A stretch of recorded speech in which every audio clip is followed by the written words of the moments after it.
Shalom, salam kasih di dalam nama Tuhan Yesus Kristus. Harapan dan doa saya, dimanapun kita berada saat mendengarkan renungan audio ini, semoga kita tetap di dalam keadaan yang sehat. Saudara, sebelum kita mendengar renungan daripada firman Tuhan untuk hari ini, saya mau mengajak saudara pendengar untuk berdoa bersama-sama dengan saya. Mari kita berdoa. Bapa di dalam kerajaan surga yang kami kenal, di dalam nama Tuhan kami Yesus Kristus, kami bersyukur untuk hari ini Tuhan, karena Engkau masih memberikan kami kesempatan dan waktu yang baik untuk mendengar dan belajar akan kebenaran firman Tuhan. Bapa di surga, urapi hamba-Mu yang akan menyampaikan kebenaran daripada firman-Mu, supaya dapat menyatakan isi hati Tuhan kepada siapapun yang akan mendengar. Berkati juga setiap mereka yang mendengar perkongsian audio ini, supaya mereka dapat dikuatkan. Di dalam nama Yesus kami berdoa. Amin. Saudara yang dikasihi di dalam nama Tuhan Yesus Kristus, hari ini kita akan mendengar sebuah renungan yang terambil daripada Yakobus pasal yang kedua ayat yang ke-14 hingga 17. Di dalam Yakobus pasal kedua ayat 14 hingga 17, tetapi saudara boleh menyimak ataupun membaca sehingga ayat yang ke-26. Saya akan membacakan firman Tuhan di sini. Di bawah tajuk Iman tanpa perbuatan pada hakikatnya adalah mati.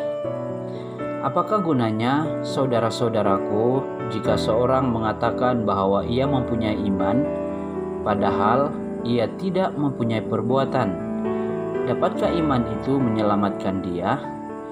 Jika seorang saudara atau saudari tidak mempunyai pakaian dan kekurangan makanan sehari-hari, dan seorang dari antara kamu berkata, "Selamat jalan, kenakanlah kain panas dan makanlah sampai kenyang," tetapi ia tidak memberikan kepadanya apa yang perlu bagi tubuhnya, apakah gunanya itu? Demikian juga halnya dengan iman. Jika iman itu tidak disertai perbuatan, maka iman itu pada hakikatnya adalah mati, kata firman Tuhan. Saudara yang saya kasih di dalam nama Tuhan Yesus Kristus, di dalam perkongsian hari ini saya akan mengambil satu tema yang sangat sederhana untuk kita pelajari bersama-sama, yaitu perbuatan adalah bukti iman. Saudara yang dikasihi Tuhan, banyak orang Kristen hari ini menganggap bahwa dirinya beriman kepada Yesus, tetapi sedikit yang dapat membuktikan imannya dengan perbuatan.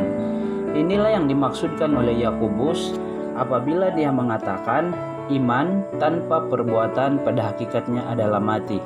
Saudara yang dikasihi Tuhan, memang kita diselamatkan oleh anugerah melalui iman kepada Yesus Kristus. Namun dengan perbuatan kita dapat membuktikan iman kita kepada Yesus. Saudara, dengan perbuatan itu akan mencerminkan apakah kita sungguh-sungguh percaya kepada Yesus atau sebaliknya. Bolehkah kita berkata kita percaya kepada Yesus, tetapi kita tidak melakukan apa yang dikehendaki oleh Tuhan? Itu sama saja kita tidak percaya kepada Yesus. Saudara, menjadi pengikut Kristus berarti kita percaya kepada Yesus dan hidup dalam pengajarannya melalui perbuatan-perbuatan baik yang penuh dengan kasih kepada sesama. Saudara, Abraham adalah orang yang percaya kepada Allah, tetapi dengan tindakannya mempersembahkan Ishak sebagai korban kepada Tuhan, Tuhan memperhitungkan hal itu sebagai suatu kebenaran. Saudara, akhir sekali, hiduplah dalam iman yang benar, yang dapat kita buktikan melalui perbuatan kita, melalui nilai-nilai hidup yang baik dan penuh dengan kasih, karena orang akan mengenal kita melalui buah yang kita hasilkan di dalam setiap perbuatan kita. Tuhan memberkati. Mari kita berdoa. Bapa di dalam kerajaan surga, kami bersyukur untuk firman-Mu hari ini, karena Engkau telah meneguhkan kami kembali untuk hidup dalam iman yang benar, yang perlu kami buktikan di dalam setiap tindakan di dalam hidup kami setiap hari, bagi kemuliaan nama Tuhan. Di dalam nama Yesus Kristus kami berdoa. Amin.